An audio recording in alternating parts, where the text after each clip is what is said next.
मनीष गर्ग, खबर भोपाल। लगातार सत्ता में बने रहने का असर कह लीजिए या पार्टी संगठन में कमजोर होती क्लास का नतीजा। मध्य प्रदेश में नेताओं की बदजुबानी और वायरल वीडियो अब पार्टी के लिए सिरदर्द बनते जा रहे हैं। पिछले एक महीने में मध्य प्रदेश में बीजेपी के मंत्री और नेताओं के बयान देश भर में सुर्खियां बने रहे। पार्टी अब इन बयानवीर मंत्रियों के साथ ही विधायकों की क्लास लगाने जा रही है। पचमढ़ी में 14 जून से 16 जून तक 3 दिन तक विधायक, मंत्री और सांसदों की कार्यशाला होने जा रही है। इस कार्यशाला में विधायकों और मंत्रियों को राजनीति के डूज एंड डोंट्स सिखाए जाएंगे।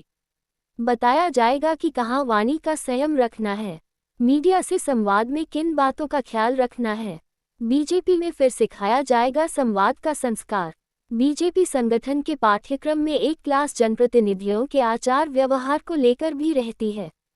लंबे समय से प्रदेश कार्यसमिति की बैठक के साथ ही इस तरह के प्रशिक्षण वर्ग आयोजित किए जाते रहे हैं, लेकिन बीते काफी समय से इस तरह की कार्यशालाएं पार्टी में नहीं हुई हैं।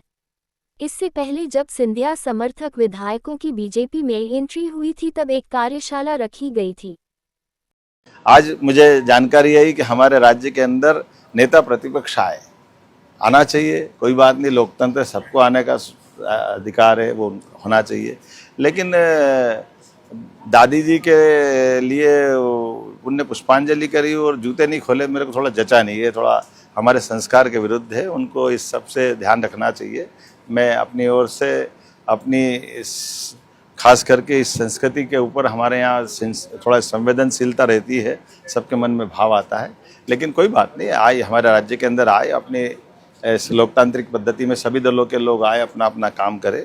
लेकिन मैं मान के चलता हूं कि राजनीतिक रूप से भारतीय जनता पार्टी ने जनता के बीच जो अपने काम से, अपने संस्कार से, अपने कार्यकर्ताओं से, अपनी सरकारों के माध्यम से दिल जीता है।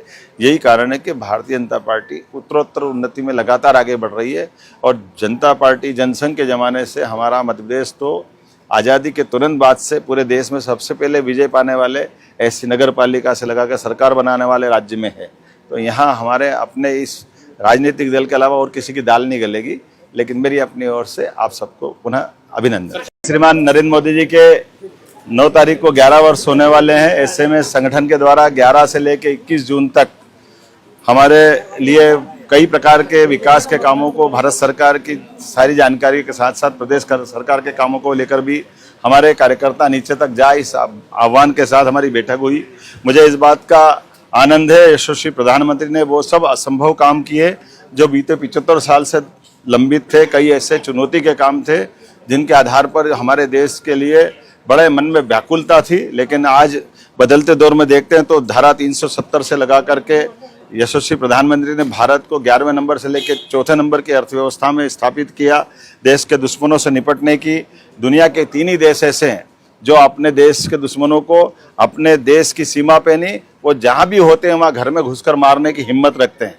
भारत कई मामलों में एक अलग से ताकत बना है। ऐसे में सारी बातों को पहुँचाने के लिए अलग अलग प्रकार के इन आयोजनों को सफलता के साथ करें, मैंने शुभकामना भी दी है। और आज ही हमारी अपनी कैबिनेट की बैठक 1857 के नायक राजा भभूत सिंह के माध्यम से हमने अपनी सरकार के बनने के साथ विरासत से विकास का यशस्वी प्रधानमंत्री के मंत्र को आगे रखते हुए हमारे उन नायकों के लिए सम्मान के साथ और उन क्षेत्रों में कैबिनेट करने की बात शुरू की है जिनके भरोसे से उनके इतिहास के स्वर्णिम पक्ष को समाज के सामने ला करके बताने की आवश्यकता है। और हम उस दिशा में आगे बढ़ रहे हैं। पहले हमने रानी दुर्गावती के नाम पर जबलपुर में कैबिनेट की थी, फिर दमोह में संग्रामपुर में दूसरी उनकी राजधानी वहाँ कैबिनेट की, बाद में राजवाड़ा में अहिल्या माता के नाम से कैबिनेट की, अहिल्या उत्सव मनाया। विक्रमादित्य के नाम पर हमारी पहली कैबिनेट उज्जैन में हुई थी। अभी राजा भभूत सिंह के नाम पे करना चाह रहे हैं।